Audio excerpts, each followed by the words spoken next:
quite two different ways of approaching it there, Yep. Simon. Yep. Postecoglou saying the responsibility lies with me because I've taken a bold approach to try and make an impact. Yep. In other words, we went to Real Madrid last night and tried to take them on, go a bit toe-to-toe with them.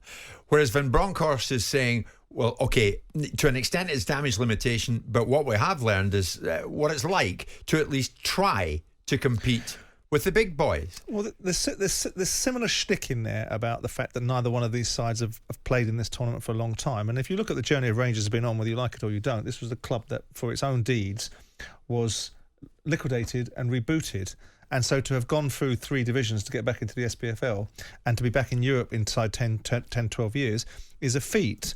Ange Postecoglou has a different style of presentation. He is basically saying, you show me someone that's never failed at anything and I'll show you someone that's never tried. Have some of that. It's a more combative, braver stance with the media, which is basically saying, we had a go. We went out with our boots on. It was probably the wrong thing to have done. But you know what? I believed in Celtic and I thought we were worthy of having a go. It's the underlying connotation, whereas Gianni Van Bronckhorst is a little bit like, woe is us. We had injuries, we had inexperience, we had this, we had that, and we had the other. And it feels that the tone and texture of it, albeit some of the content is exactly the same, has a different feel. He's getting it on 2 fronts.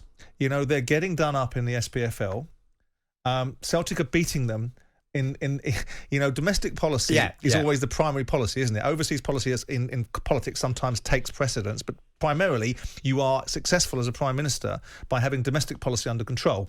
So domestic policy in football terms is Celtic winning and being on top of Rangers. So they are. So the Scottish media will not be able to attack him on Ange Postecoglou on 2 fronts.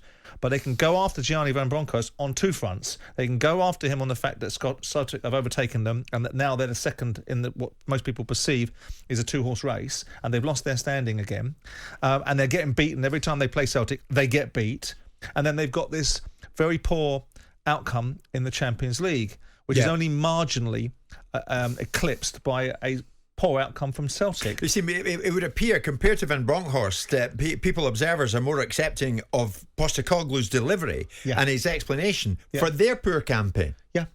Well, you know as well as I do that you can punctuate one person can say one thing, another person can say exactly the same thing, and the texture and tone of how they're doing it, you know, gives them a different feel and look in the eyes of those that are questioning him. But again, I go back to the point. There's no wins here for Gianni at the moment in time. He's getting no currency out of what was a very, very commendable performance to have got to a European final last year against Frankfurt. That's all been washed away. It looked like it feels like it was always waiting to be washed away, because the moment that you're back into the mix of things, there's no forgiveness of the fact that Rangers aren't doing particularly well in one particular format but did well in another. And I'm all for don't tell me what you've done for me, tell me what you're going to do for me. Yeah. But there has to be a balance in people's reflection on that, because what Rangers did last year was incredible, and it seems almost instantaneously the moment that there's something that comes over the horizon which isn't to people's liking, in comes the focus on Van Bronckhorst, and everything he's done in terms of the European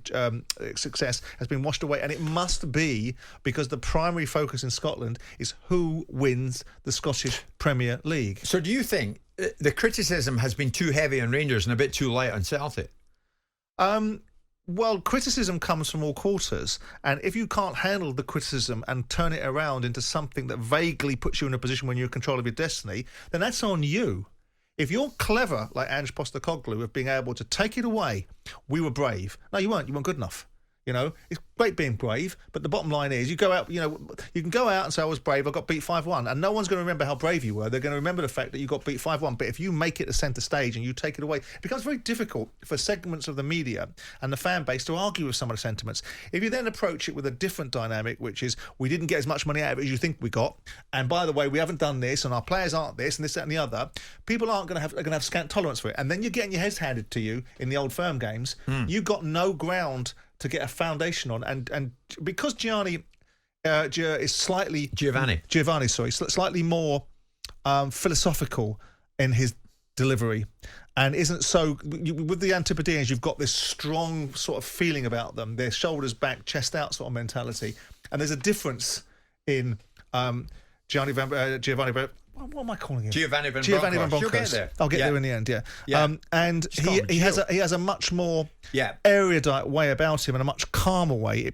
probably doesn't get him the traction in the media that he should get. Maybe that's working against him. Maybe Van Bronckhorst needs to be a bit more combative. It's up to him. But it's not his nature. I mean, when we spoke to Martin Keown about him going to Rangers as manager, there was a sort of scratching of the head from Martin about, well, I never saw anything like that in the dressing room in terms of that would give me a feeling that he was a leader. I'm not suggesting he wasn't a leader in his performance, but a leader in his ability to be able to raise those others around him. What I do know, Simon, is, and you've seen them, you've been up there with me, whenever Rangers are in a European campaign, their fans will follow them. Whenever Celtic are in a European campaign, their fans will follow them. Well, but what would be good would be to leave Madrid last night, Celtic actually getting something out of that match. What would be good is Rangers leaving Naples and having gotten something out of that match. I know. Because they're due these supporters, and these what would clubs. be good, they're due them. What would be good for me is to be able to run a 10-second 100 metres, but I can't. And Celtic aren't at the level of Real Madrid right now. We do 3,000 sit-ups a day. Well, I tried to do 60 last night and nearly